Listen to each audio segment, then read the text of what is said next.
estou aqui com a Cleusa Pavan, que é filósofa, psicanalista e consultora da Política Nacional de Humanização do SUS, o Sistema Único de Saúde.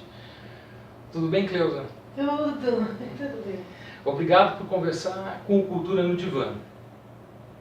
Cleusa, o que você entende como a dimensão política da psicanálise e como se articulam política e psicanálise? Então, é um tema muito interessante, um tema polêmico, na verdade, envolve alguns equívocos, né? O tema da dimensão política da clínica e da função e dimensão social da psicanálise é um tema recorrente para uma série de psicanalistas, principalmente os psicanalistas que trabalham com instituições, né? E trabalham para fora dos consultórios também, né? Ou fazendo análise institucional, ou dando supervisão para instituições de saúde, no campo da saúde mental, etc. Né? Então esse é um tema recorrente. Ele ganha relevo atualmente, né? Muito resumidamente, né? Num contexto mundial de radicalização do neoliberalismo e de colonização de todas as formas de vida, né? Que nós temos presenciado, né? E as derivações desse neoliberalismo, as derivações neofascistas, neonazistas, né, com as quais estamos envolvidos, né? Regimes de totalitarismo mesmo. E no Brasil, especialmente, ele ganha um certo relevo num contexto pós-golpe parlamentar, né, onde uma investida inusitada até muito pouco tempo, né, tem sido feita em conquistas, né? Conquistas sociais, conquistas democráticas, liberdades de expressão, liberdade de manifestação, um contexto de entrega inusitada de bens, de riquezas, né? E de assédio à vida, propriamente dita. Então, nesse contexto, esse é um contexto de perplexidade, onde emerge, então, muito de uma maneira focada, questões de macropolítica, por exemplo, todas as análises do Vladimir Safatli sobre a falência da nova república, todas as análises pós-movimento de 2013, junho de 2013, quando fica de uma maneira muito assintosa, né, a crise de representatividade política no Brasil. E agora no nosso campo, né, mais próximo aqui da psicanálise, a dimensão política da psicanálise, né, e a função social da psicanálise nesse contexto de busca de sentidos e de busca de saídas. E aí, entrando mais propriamente na sua pergunta, eu gosto de recorrer à definição que os gregos têm para a clínica. E aí, no primeiro momento, eu falaria da clínica em geral, não da clínica psicanalítica particularmente. Daqui a pouco eu falo sobre isso. Mas, no que diz respeito à clínica, o grego trabalha com dois termos para definir a clínica. Clínica, tanto é klinikos, que é um inclinar-se, mas sobre o leito de uma pessoa que está adoecida, e que a gente poderia traduzir também por um acolhimento à pessoa que demanda um trabalho em torno do seu sofrimento, seja ele físico ou psíquico. Mas clínica também é cliname. E o sentido de cliname é o sentido de produção de um desvio a um estado de coisas estabelecido, né? Então, com essa definição, com esses dois termos, a gente pode se aproximar muito claramente da clínica como uma atividade produtora de efeitos. Não é? Ela produz efeitos num modo instituído de coisas, numa forma instituída. E quando ela produz efeitos, isso nos diz de uma interferência. A clínica psicanalítica, ou a clínica em geral, interfere em modos de produção de subjetividade. Não é? Nós, enquanto clínicos, a clínica é uma prática social, e enquanto prática social, é uma prática política. Não existe neutralidade nesse campo. Não é? Então, uma atividade que contempla encontros, né? Encontros numa clínica, né? Nós nos encontramos, seja uma relação intersubjetiva num consultório particular, seja uma clínica na cidade, com grandes grupos, com coletivos, estão em questão encontros. E ninguém sai impune dos encontros, né? Os encontros produzem mudanças. E produzem mudanças, a gente poderia, com a ajuda do Spinoza, classificar essas mudanças, filósofo do século XVII, classificar essas mudanças como mudanças em duas direções, fundamentalmente. Uma direção que são os encontros propiciam um aumento na potência do sujeito perceberá no ser, ou podem produzir uma diminuição dessa potência. E aí há que se fazer escolhas, né? Então, isso é uma dimensão altamente política, né? Do exercício da clínica. Né? Nesse sentido da clínica em geral. Da clínica em geral. Você coloca esses encontros. Isso, estou falando no primeiro momento da clínica em geral. Porque clínica é o tempo todo potência de criar e recriar mundos. Criação de si, né, e criação de mundos. E essa atividade comporta riscos. Né? E nesse sentido que eu gosto de trabalhar também essa concepção de que toda clínica é crítica. E crítica não no sentido comum, não no senso comum do termo. Crítica no sentido filosófico. E no sentido filosófico, nada melhor do que recorrer ao século XVIII, século das luzes do iluminismo, onde está situado Kant, que escreveu uma obra primorosa para a história da filosofia. Na verdade, são 3 obras: a crítica da razão pura, a crítica da razão prática e a crítica do juízo. E o Foucault, né, faz uma leitura bastante interessante dessa época, através de um texto, que é um texto chamado O que são as luzes, ou o que é o iluminismo, né? E ele pontua, então, que esse ethos do iluminismo é o ethos em que existe ali uma atitude problematizadora dos limites. Né? No caso da filosofia, uma atitude problematizadora dos limites do conhecimento. E no caso da clínica, poderíamos derivar, né, é uma atitude problematizadora dos limites da vida, né, dos limites de uma existência. Então, esse sentido mais filosófico de crítica, né, comporta uma noção de desestabilização do instituído. Né? Se eu estou arguindo, né, realidades, se eu estou problematizando limites, né? E no caso, por exemplo, do Kant, o Foucault nos diz que o Kant problematizou os limites do conhecimento para não ultrapassá-los.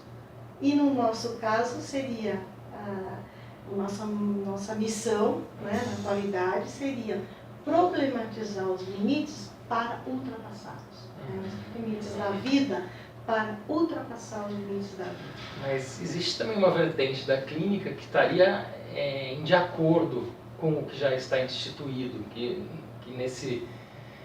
a atuação dela seria favorecer o que já está aí. Que já está instituído, existe, claro. Por isso, daí a gente poder falar das dimensões políticas da clínica, né? E poder falar de uma política de clínica. Eu vou tratar um pouquinho disso já nessa sequência, mas antes acho que tem que trabalhar um pouquinho essa noção de crise, né? Porque também não é no senso comum, né?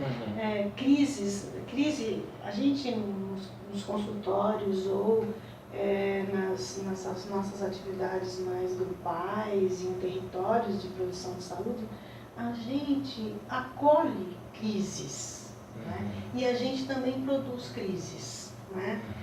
Como disse, ninguém sai impune de um encontro clínico, né? De um processamento de um processo clínico. Então, crise no sentido de desestabilizações do instituído, rearranjos, né, que possibilitam novas formas de vida. Né? E a dimensão de crise, né, comporta sempre, né, um comprometimento político.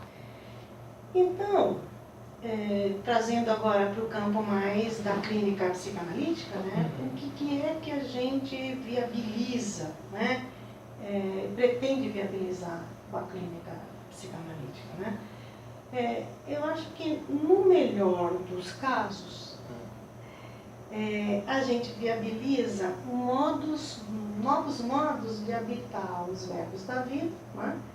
Novos modos de amar, de sentir, de trabalhar, de gozar, de sofrer, né?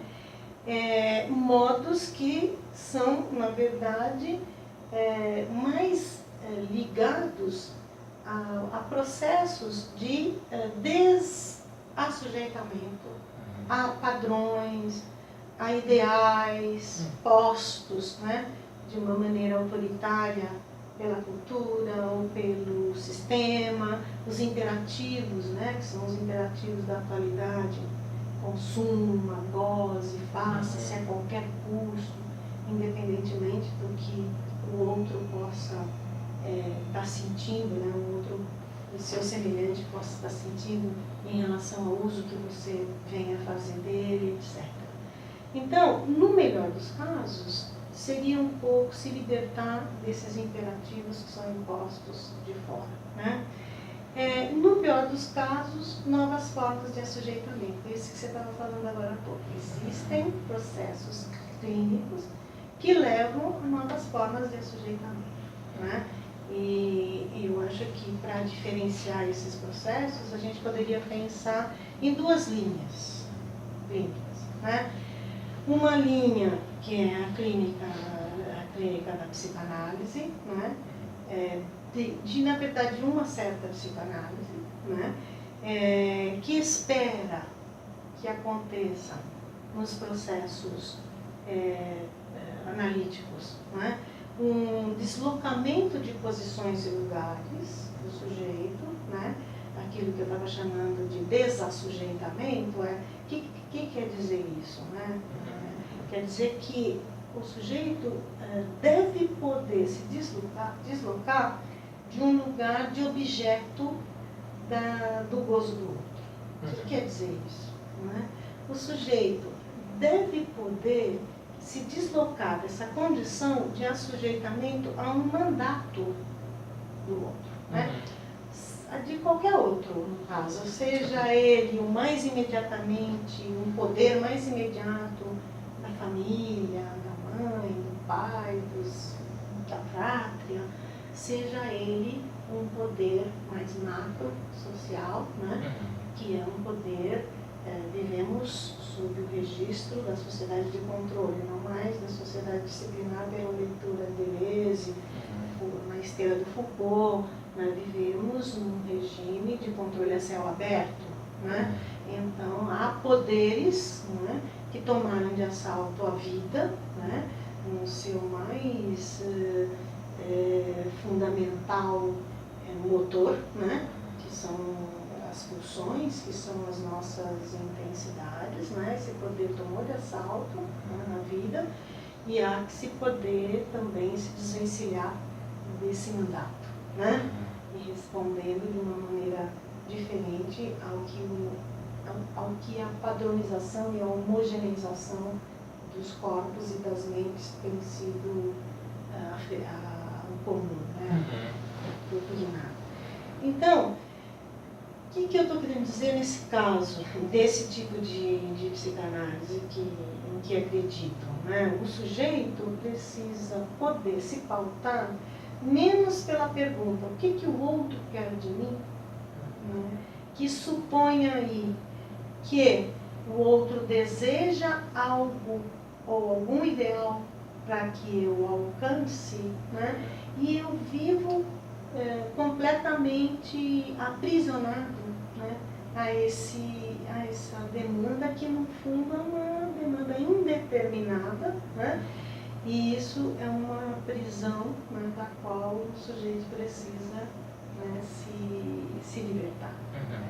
Então, é preciso sair dos ideais de um mestre, qualquer ele que seja jornalista, seja sistema e tal.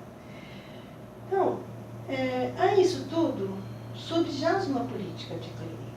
E esse objetivo, né, é um objetivo que faz com que o psicanalista fique bem longe de querer impor um ideal de civilidade, um ideal de cura, um ideal de normatividade. Não é? Então, o Lacan,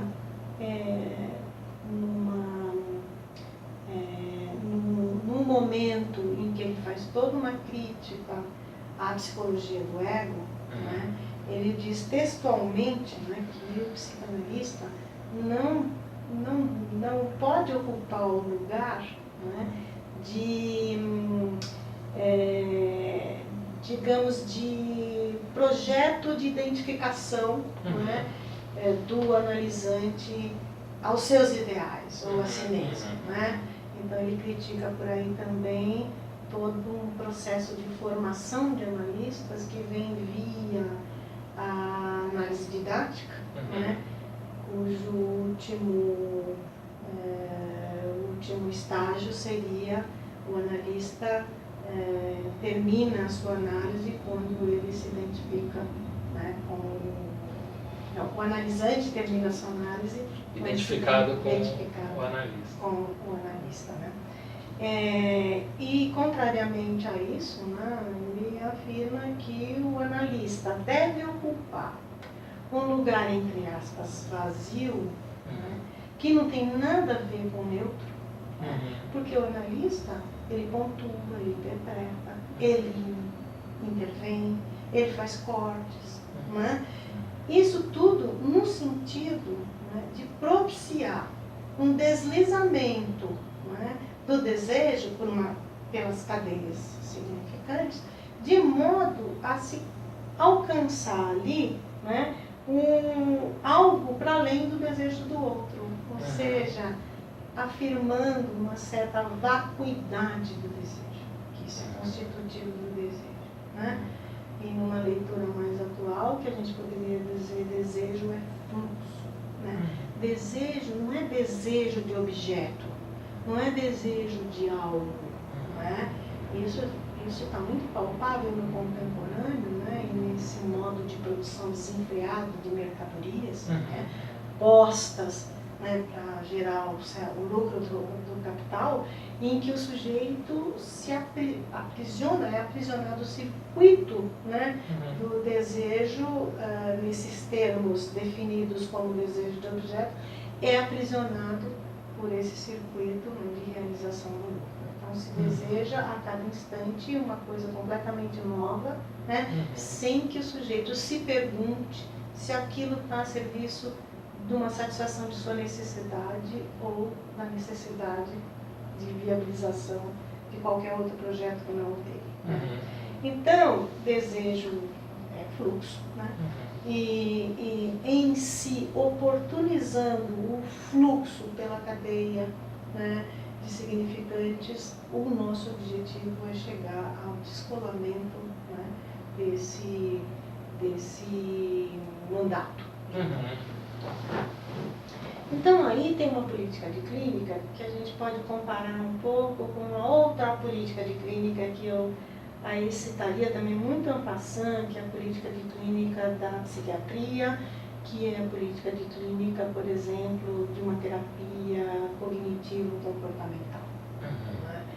Eu penso que no caso, né, da psiquiatria, existe aí um silenciamento do sofrimento. E o sofrimento, como a gente sabe, né, e aí entraríamos numa outra questão.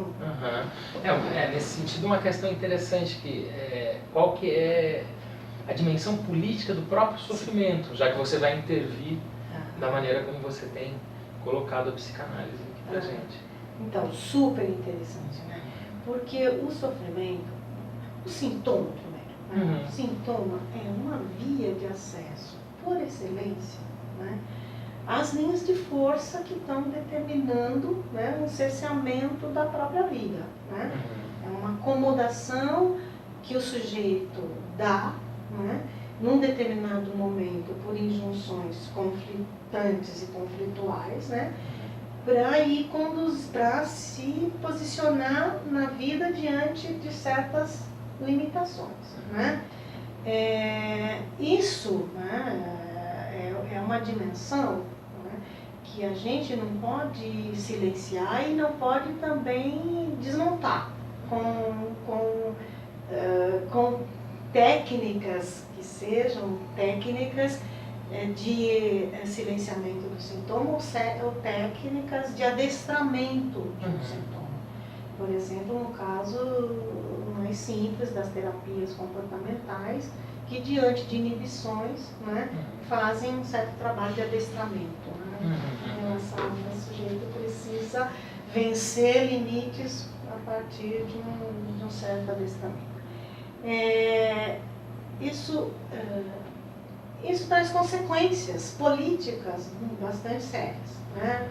Não só subjetivas, individuais, mas consequências mais globais, sociais mesmo.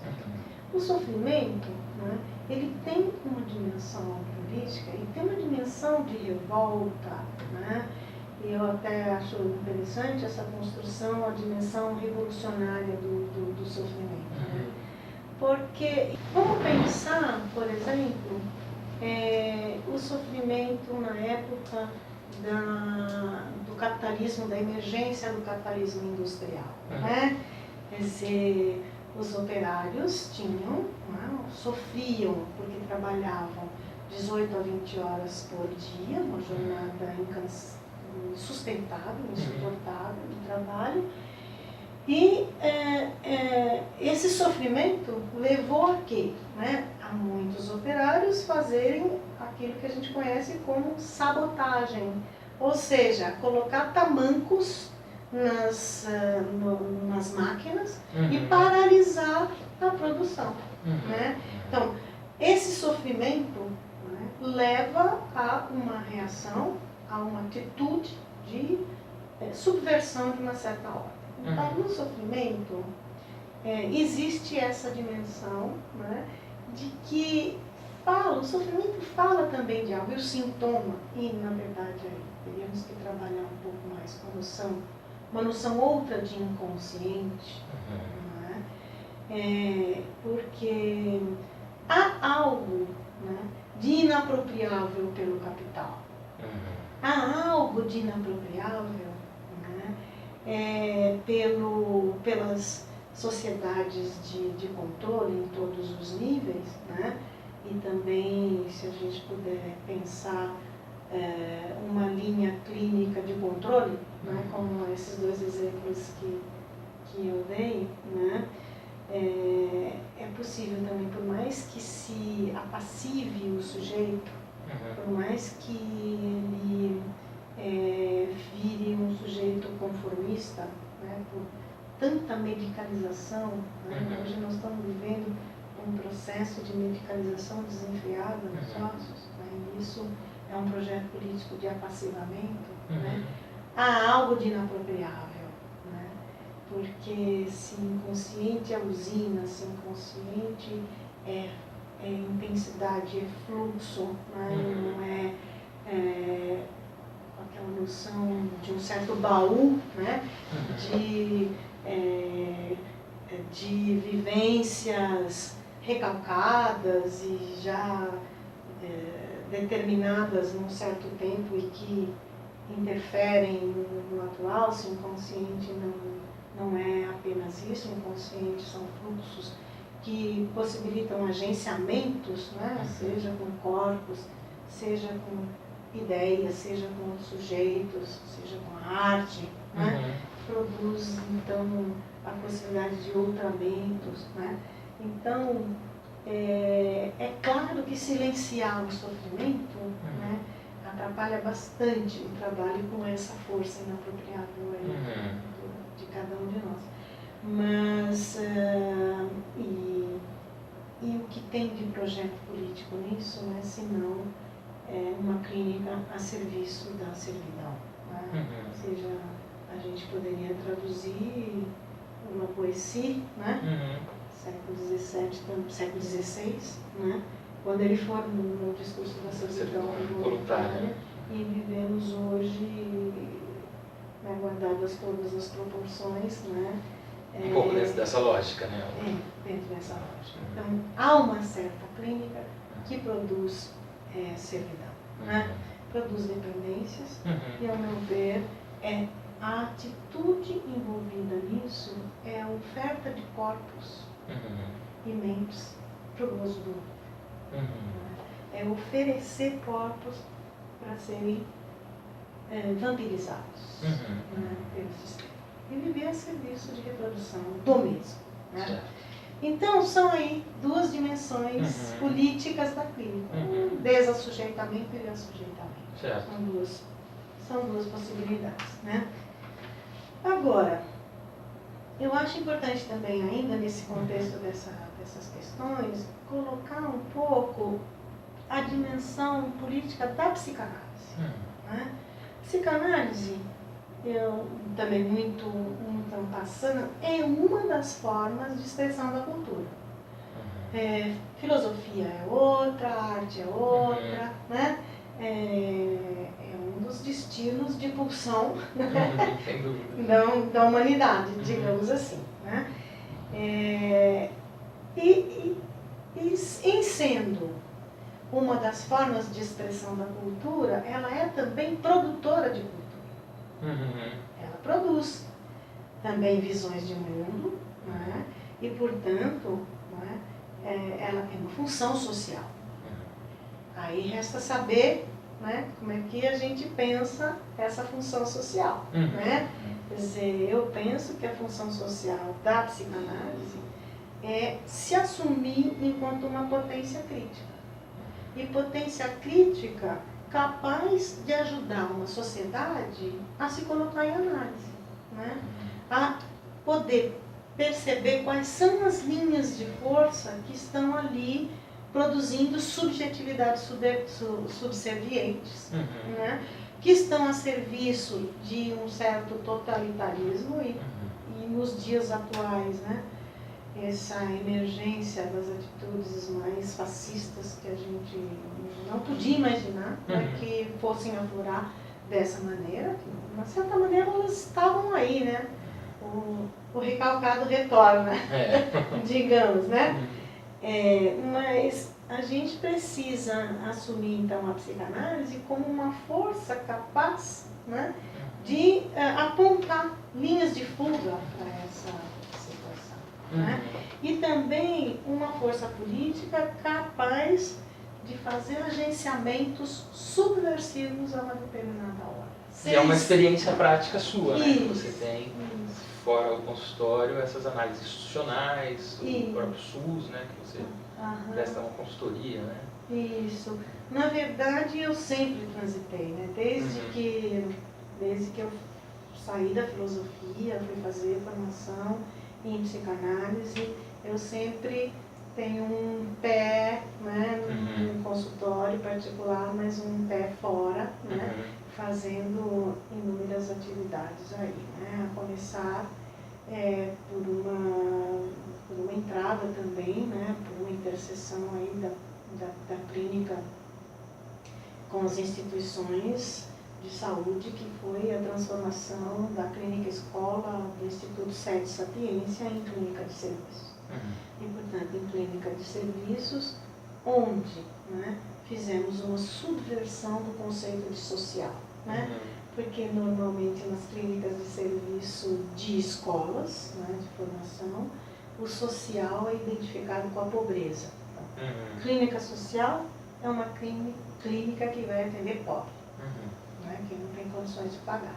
E com isso, né, esses corpos estão, na verdade, servindo a cursos, né, para os cursos fazerem a formação dos seus terapeutas, dos terapeutas. Então, uma subversão dessa ordem social não implica em atendimento de pobreza, mas justamente social implica a dimensão social de uma clínica, ou a dimensão política de uma clínica, é justamente a possibilidade de participar de processos de análise dos modos de produção de subjetividade contemporânea. Essa é a dimensão da saúde. E você acha que é um reflexo do neoliberalismo essa ideia de individualizar o sofrimento? Com certeza. Porque a atuação, pelo que eu estou entendendo, vai diretamente nesse ponto. Vai diretamente nesse ponto, e esse é um dos desafios muito importantes. São 3 os desafios, né? Nessa interseção dos psicanalistas com a saúde pública, com o SUS. O primeiro desafio é esse, é o desafio da desindividualização do sofrimento. Né? Porque cada um vai vivendo, né, vai tendo uma vivência privada da dor. Então, o trabalho é de desindividualização do sofrimento, portanto, de desculpabilização. Né? E aí, com certeza, nesse processo todo, há uma construção que é quais são os vetores, produtores dessa violência ou desse sofrimento. O vetor não é puramente individual, a questão não está, né? E aí que eu acho importantíssimo um trabalho que se diferencia, né, dentro da nossa conjunção aí de dispositivos para trabalhar com o SUS, né? Quando a gente pensa em saúde do trabalhador, né, a gente vai na contramão das ofertas que tem de psicologização do sofrimento, né? Então, está deprimido? Vai lá no consultório de um psicólogo e vai fazer um trabalho individualizado, né, com o seu sofrimento, como se o sofrimento tivesse só a ver com os determinantes psíquicos ou com os primórdios da existência, né, humana e tal. Não, esse sofrimento, ele é um analisador.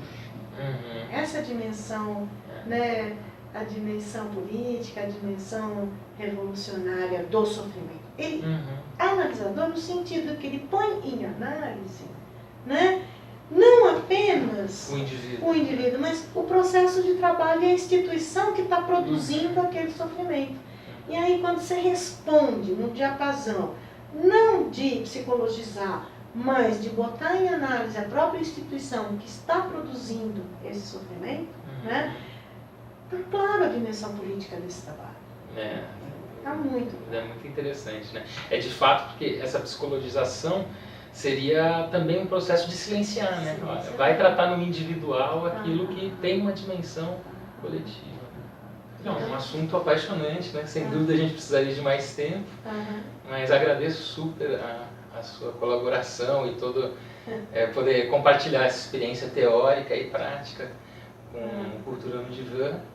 E muito obrigado, Cleusa. Nossa, obrigado a vocês. E até a próxima.